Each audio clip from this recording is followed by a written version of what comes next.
welcome to A&E TV. Today we're joined by Gaspard, the founder and creative director of AKILLIS. Hello Caroline. Hello. Thank you for joining us. Pleasure. And to kick things off, can you tell us a little bit about your brand and what you think makes it unique?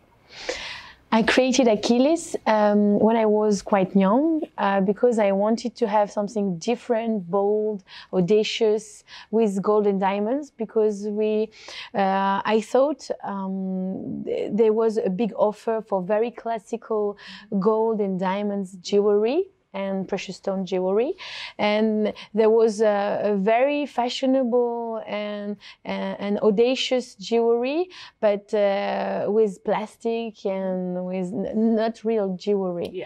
Yeah. So I wanted to create a jewelry brand for young people.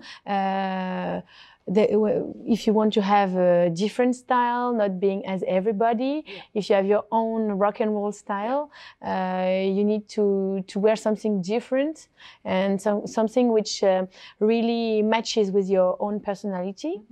I thought, okay, in the morning I get dressed with my jewels as I get dressed with my clothes, and I want to say, okay, today I want to be like a James Bond girl, very sexy and audacious. So I will wear the bullets made of gold and diamonds. The day after, okay, I want to be the very good girl with puzzles made of diamonds and gold. I want to attract attention, so I will put the target made of gold and diamonds. And I want to capture or to be captured by somebody you are going to love. So it's just every time there is it's not just a collection which looks like another one. It's not like a heart shape, animal shape, or flower shape. It's something more personal, more rock and roll, and more bold. Okay, perfect. And can you tell me your first memory of jewelry? My first memory of jewelry was with my mom because she really loves stones. It was with a friend of my father. He was selling precious stones, and every time he came home, he came with some little present, very small amethyst or tourmaline or something not very expensive, and it was like a game to create a jewel, to draw a jewel, and to create a jewel out of it. Okay. And what's your most precious piece of jewelry that you have? I wear it. So this is my heartbeat Paraíba earrings and my Paraíba ring. Okay. It's a present of my husband for the birth of my kids. Oh, obviously you mentioned you were very young when you first launched the brand. So what do you think you've learned since you first began? Oh, I learned a lot. Yes, I learned a lot. I think you must believe in your dreams, and if you work very hard, you will succeed. Okay. And how important do you think it is to tell a story in the pieces that you create? It's really in the DNA of the brand to wear something. It's when I was a student, I did like a memory why people are buying luxury goods. And in fact, it's just to show a status or to show something to other people. So I say, okay, so jewelry should be like a way of showing our state of mind, our emotions, our feelings. So, okay, I want to create, every day you want to play a role and you have some accessories like clothes and jewels to achieve it. So that's why for me, storytelling about one piece is very easy because you have the heartbeat collection. For example, when I saw this tourmaline Paraíba, my heart stopped. I said, "Oh my God, I'm going to die! It's so beautiful." So okay, it's the heartbeat collection. Okay. So it's really the cardiogram. And I had the idea of bullets because when I was living in Russia at the beginning, I followed my husband. He was working in Russia, so for me it was really like James Bond style, and we went to have gun shoot, and I said, okay, nice. I'm wearing high heels, a leather jacket. I'm a Bond girl, and you see, I'm going to shoot it right in the middle of the target, and then I've taken the bullets in my hands. I say it's like trophy. It's there was so much adrenaline in it. So I said, okay, I need to make a collection with bullets.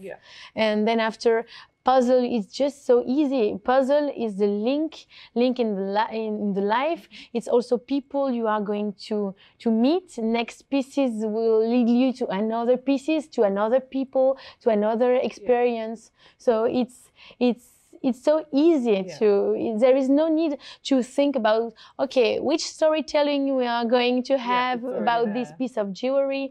After, if you want to attract attention, there is the target. It's beautiful to have it in the back.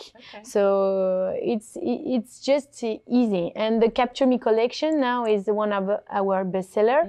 It's just the bear trap, but in a more glamorous and rock and roll style. And people, they very often buy both. And how important do you think it is to preserve traditional craftsmanship? It's very, very important. We are really investing in it.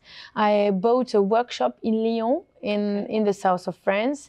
It was a good workshop, but after 2008 crisis, they had financial problems. So they called me and they say, oh, you know, Caroline, we had very good relationship. Would you be interested to invest in our workshop? So we invested in it already 10 years ago. And now the workshop is one of the biggest in France. And what can you tell me about the Guarani stone and why you love working with it? The Guarani stones are Tourmaline Paraíba, and it's my favorite stones, really. It's my favorite stone. I go crazy when I see them. So the Guarani stone, they are a little bit more greenish, and this one, they are a little bit more bluish. So it depends on the taste, but I like every shade of Tourmaline Paraíba. And what is that you still want to achieve with the brand? To achieve, it's to become a major actor in jewelry markets. I think there is really a place for a bold jewelry brand. Okay. And what about in the Middle East? Can we expect to see more of you here, and what are your plans for the region? The region is our priority now. We really want to have more point of sales and to be present in more countries. Okay. And who's the person that inspires you the most? It's my dream double, I can say. It's what kind of woman I would like to be. So it's my dream double, I can say. And do you have a personal motto? Personal motto is never give up. Okay. And what about professional? Never be afraid to dream big, and if you work enough, you will succeed. Okay. And if you could give your younger self a piece of advice, what would it be? It would be to be more, to be able to do more compromise. I am not that kind of person. I really have my ideas, and I really want them to be as I really want.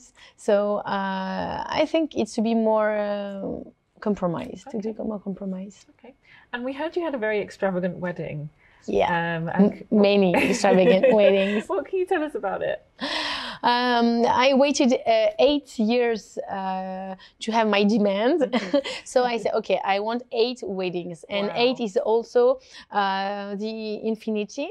So my first wedding was at my parents' place, just to get registered. So it was in the countryside in the north of France with my it's really my roots. It was in the countryside with the people I really love, and so it was really a great moment. And we were lucky because it was raining all day long, and when we went out of the Mary, it was big sun. Amazing. Yeah. So they knew. Yeah. The second one was in a castle in the north of Paris, Château de Pierrefonds. So it's an amazing castle from 1300.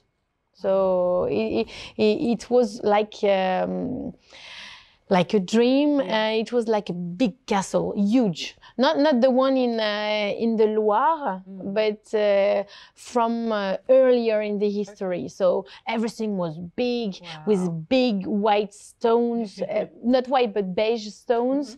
And I had 4 horses and a carriage. White horses, and the carriage was exactly the same than Louis XIV. So it was amazing. You had the church, and you had the castle, and not even one car. After that, there was one wedding in Thailand, according to Thai tradition. There was one wedding in Bali. There was one wedding in French Polynesia. One wedding in Las Vegas with Stetson and cowboy style. And then we had a ride in the Grand Canyon. It was really nice. And one in Russia with 3 horses and a troika. After we had one in Africa, according to Maasai tradition. We were, jumping like this. And it was really amazing. Wow, so you really covered the whole world. Yeah, not the whole world, still some. I think we will have for our 10 years anniversary, we'll do something great in Venice. Venezia. Okay. And what do you think brides are looking for in wedding jewelry? I think they are looking for something which looks like her. It's a very personal jewel. I think it's the most personal jewel. You will wear it all life long, hopefully. No, all life long. I really believe in love, and I really believe in love for the whole life. So I'm just kidding. And I think they should get exactly what they want. So I'm always for personal creation. I have really crazy customers that really like special things, and it's always a great pleasure to meet them and to really understand what they want, what they don't want, and it's like a little challenge for me. Okay. And if you weren't a jewelry designer, what do you think you'd be doing? I think I would be a rock star because I love dancing, I love singing. So in another life, I would like to be a rock star. That's amazing. And for our final question, how would you describe AKILLIS in one word? In one word, I would say bold. Okay, perfect. Caroline, thank you so much for joining us. Pleasure. And thank you for watching. We'll see you next time.